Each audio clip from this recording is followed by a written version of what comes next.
Now if we look carefully at these Turk's heads, we'll see that they're tube.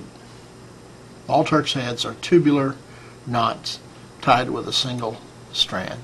More about that later. But basically, they're knots that were meant to be applied as a decoration to something else, to a railing or to another piece of rope or another product, another project, and so we have to have something for these to go around. In our key fob,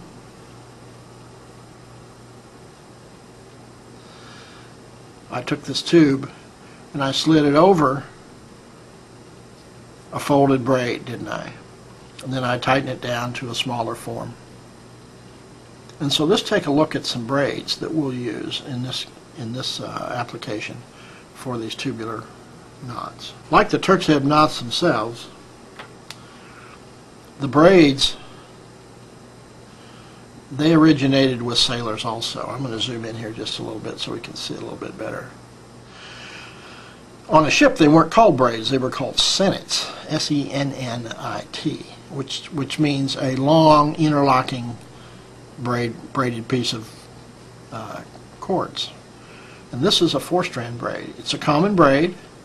It's pretty easy to do, but it's quite versatile. And this is what it looks like in round cord. And you can't feel it on the video, but if you did, it would roll like it was kind of round, but you would feel the little humps created by the diameter of the material as it goes over and under. When we take this same thing and we do it in leather,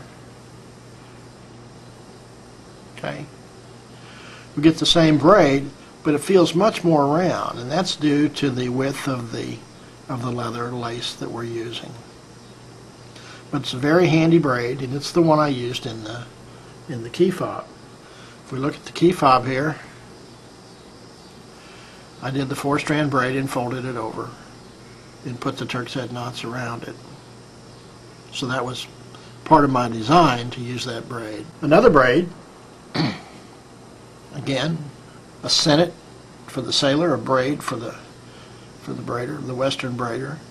And this is one that's just a little bit bigger in diameter when we finish, because instead of using 4 strands, I use 6. And so when we have a need for a larger diameter braid, we'll increase the number of strands. That not only gives us an increase in diameter, but sometimes it gives us a difference in the patterns that appears down the braid. When we take this same thing and do it in leather, we'll get a nice pattern, and we'll get a fuller braid. Different looking braid than the 4-strand braid. We can compare them here. And you'll see there's a fuller pattern in the 6-strand braid because we have more strands.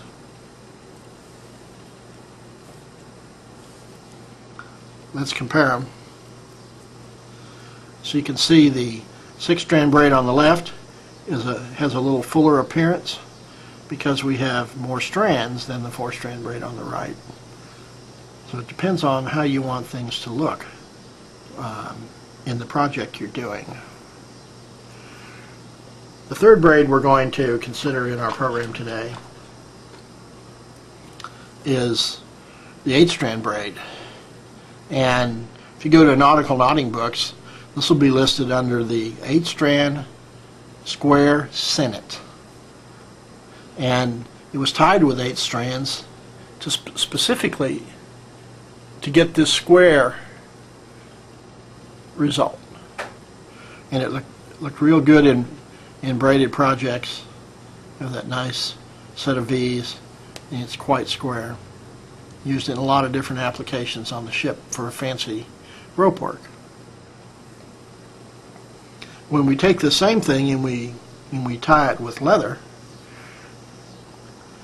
we get the same pattern, but it's more rounded. When we feel it in our hands, it has some squareness to it, but it doesn't appear quite as square as the other. It has a nice full appearance compared to the 6-strand braid on the right and the 8-strand braid on the left. So if we fold these all over and we compare them, We have a nice full appearance here on the left with the 8-strand braid. Then there's the 6, and then there's the 4. And it just depends on the appearance you want in the final project as to which one of these you choose. More strands, the bigger the diameter, and the smoother the overall pattern works out. So what we're going to learn is to develop a set of building blocks for leather braiding and decorative knotting with the 8, 6, and 4-strand braids, then the basic Turk's head, herringbone interweaves, gaucho knot, and the Spanish ring. And then to do projects, we're just going to take those building blocks and we're going to put them together to get nice things like our little key fob. Let's get started.